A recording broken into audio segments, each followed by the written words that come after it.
Hey guys, what's going on? It's Asher coming at you today in Raid Shadow Legends. Welcome to the video, guys. So question for you before we get into things here is, what makes you watch a YouTube video on a champion that you don't have, on a guide on a champion you don't have? Does it have to be a new champion? Does it have to be a non-legendary champion or a legendary champion? Like, what makes you interested in a guide on a champion that you haven't even pulled yet, you know? Because I love to do more guides on the channel. I love doing guides personally. I have dozens of champions I have not done guides on that I fully maxed out. Some of them which I use a lot, which I love, but I'm reluctant to do too many legendary champion guides because I feel like, you know, who really cares if you don't have them? Maybe not. Same thing with even some of the epics, even though I like to do more epics. Speaking of which, we're going to be talking obviously about Urogrim, Urogrim or Uro? Euro or Uro? Uro, I think. Uro. Stop it. Get some help. And I'm talking about Urogrim in today's video. I love this guy. But, you know, while we're talking about epics that I've done guides on recently, I've probably mentioned this a few times now, but 3 of them. Soul Drinker for the new Doom Tower boss that is going to require bombs, we think. Did a guide on him, really a big fan of that guide. Geomancer, who does a ton of damage on Clan Boss, but really just a very, very fun champion overall, all around. And I'm also a huge fan of Siegebreaker. Hold up. Wait a minute. Siegebreaker. Something ain't right. 3 champions I've done guides on recently. In case you guys missed those, I'll include them all in the description below.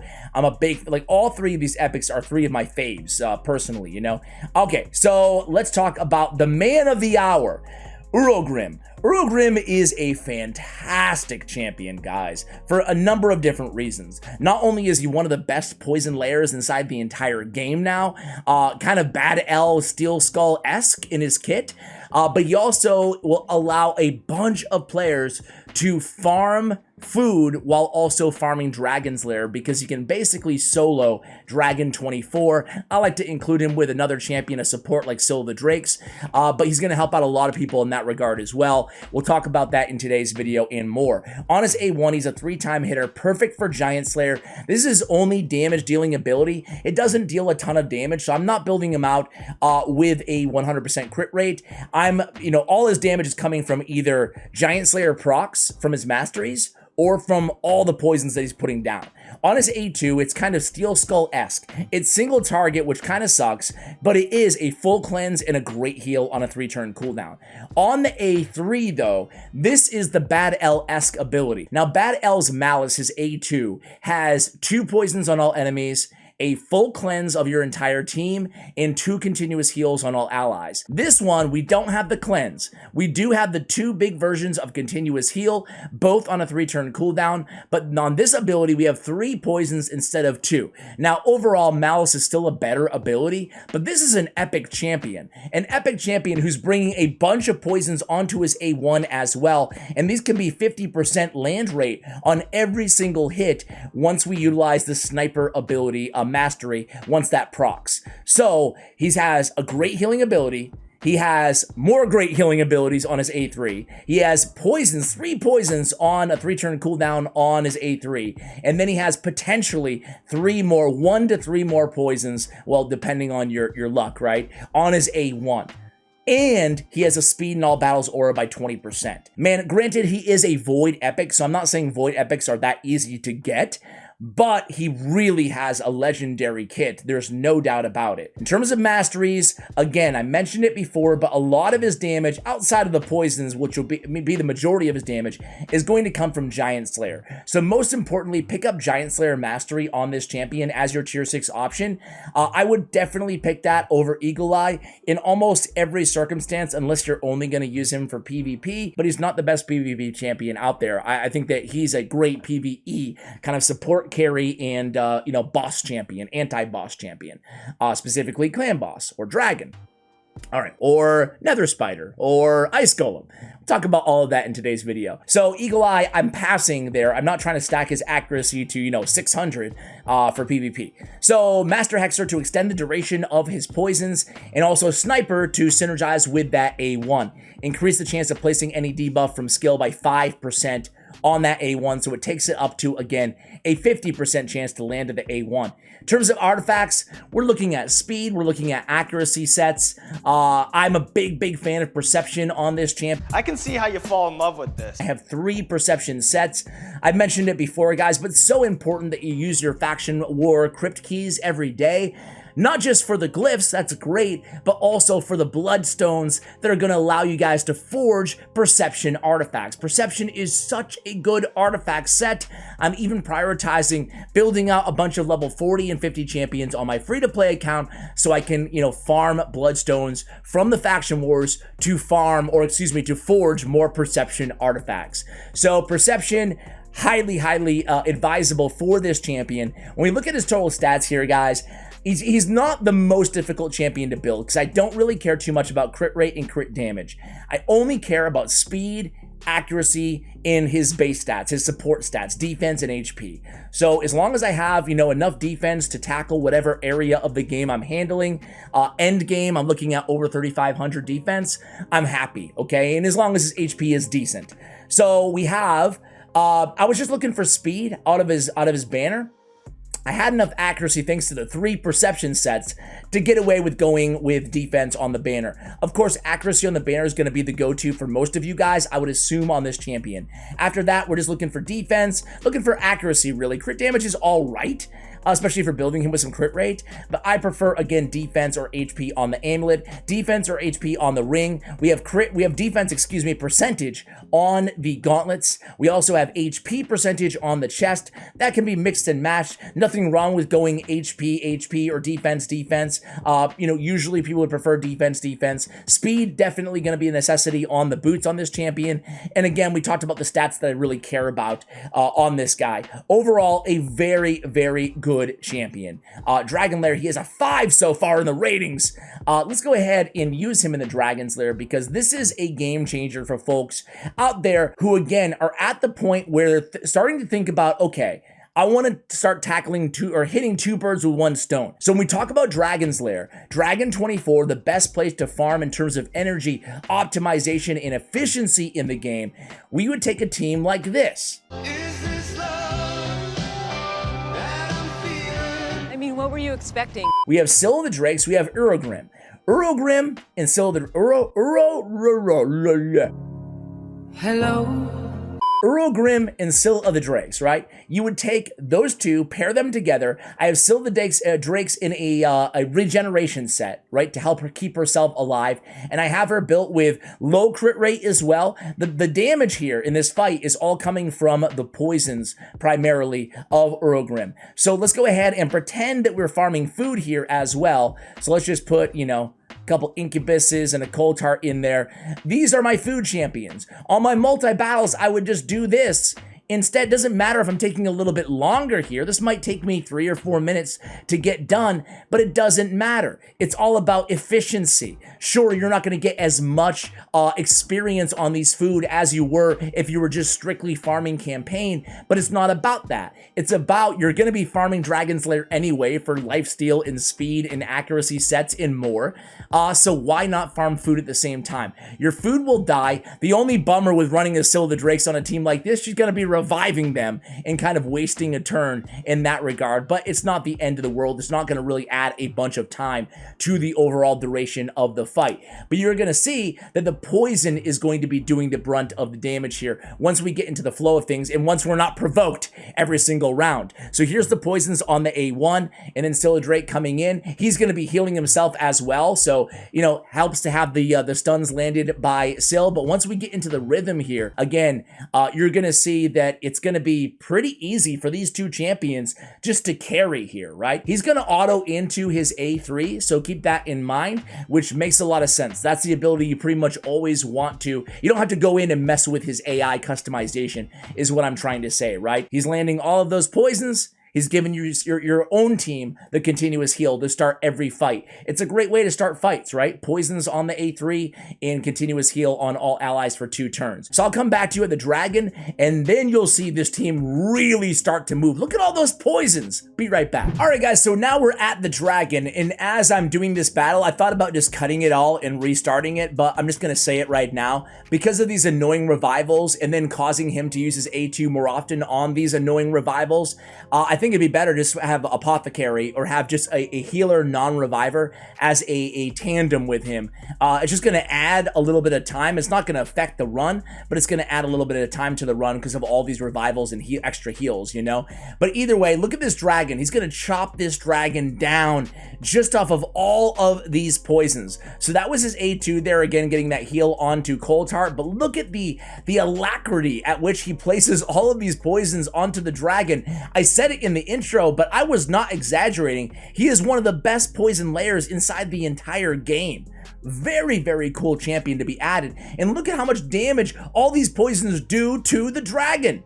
Again, a 4-minute, maybe a 5-minute run, 4 minutes and 30 seconds. But I'll tell you what, guys, this is what you want to do. This is what you have to get comfortable doing as you're a mid-game player transitioning to the end game of Raid Shadow Legends. Why not work on food? Why not work on leveling champions that you want to upgrade alongside artifact farming? It's more efficient for your energy, more efficient for your time as well. So let's let these final poisons kill the dragon, and there we go. Of course he puts out an insane amount of damage. He did all the damage, 6 million with 1 point, and look at his heals, 1.2 million compared to 1.6 from Scylla the Drakes. And keep in mind, again, she is in a regeneration set. Let's see, this is sellable into the trash bin. All right, guys, so next up is going to be Ice Golem 24. We have this team. We do have Bad Eld in the lead because I have my Seer at around 93% crit rate. We want her over 100 or 100. So we cannot run the speed or lead. If I was a good boy and built my champions with a proper crit rate, then we'd be looking just fine here to get that extra speed out of the lead here and take advantage, full advantage of Urogrim. So here we go. Let's go ahead and let Seer do her thing on the first 2 waves. I won't show you the entire battle. I'll probably cut after we get to the Ice Golem, but I wanted to show you how we kind of 2-phase approach using my Seer teams. So the first phase is get at least 5 buffs up on all of my team so that Seer can get through those waves in just a few seconds. Normally that might take a couple minutes to do. And then once we get to the Ice Golem, once we get to the boss, same kind of strategy I use on a lot of my teams. We don't even care if Seer dies at this point, because now the onus in terms of the heavy lifting and damage and in heals in this case is going to shift away from Seer and whoever's helping her out to, on this particular team, it's going to go to Urogrim and to Battle Khazar. Now on this first big hit right coming up right here, Lydia is going to revive anybody who dies on my team. So Lydia is bringing the debuffs, that's nice. She's bringing the strengthen, which is great. But most importantly, she's bringing a, oh crap, everybody's dying right here. Wrong. Well, they didn't die. But if they did, she's going to block the enemy revival and heal, or excuse me, pick up all of my teammates. So you can see how I love a team like this right here. So there we go. It wasn't the first turn, it was the second turn. But she's going to be able to pick them right back up. But now it's going to be the poison of Battle Khazar and of Urogrim that's dealing the brunt of the damage here against the Ice Golem. And it's very, very effective to do so here. Again, this Ice Golem, these minions, and all of these champions in the first 2 rounds, they have a ton of HP. So utilizing a strategy like this is very, very helpful. You'll notice that Seer just died there. Perfect. That's exactly what we want.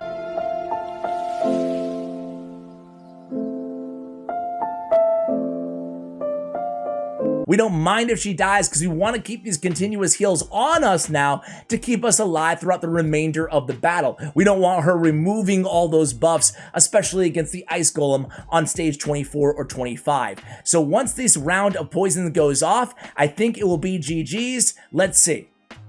Unfortunately, we're already at our debuff max right now, but there it goes. Oh, he has like 1 HP left. Finish the job. Who's going to finish him? It's gonna be, it might be him. It's gonna be... Finish him. Boom! Urogrim himself. So he put out a total of 1.4, basically the same exact damage as Bad Alcazar, right? So very, very effective and a lot of heals. 534,000 damage in heals as well. Speed with crit rate and crit rate? I don't know.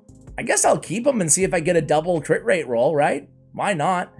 Very rare that I keep a rare artifact, 5-star at that, but it was kind of the perfect thing that you would want from a crit rate boot, speed boots. All right, guys, let me show you really quick before we go to Clan Boss.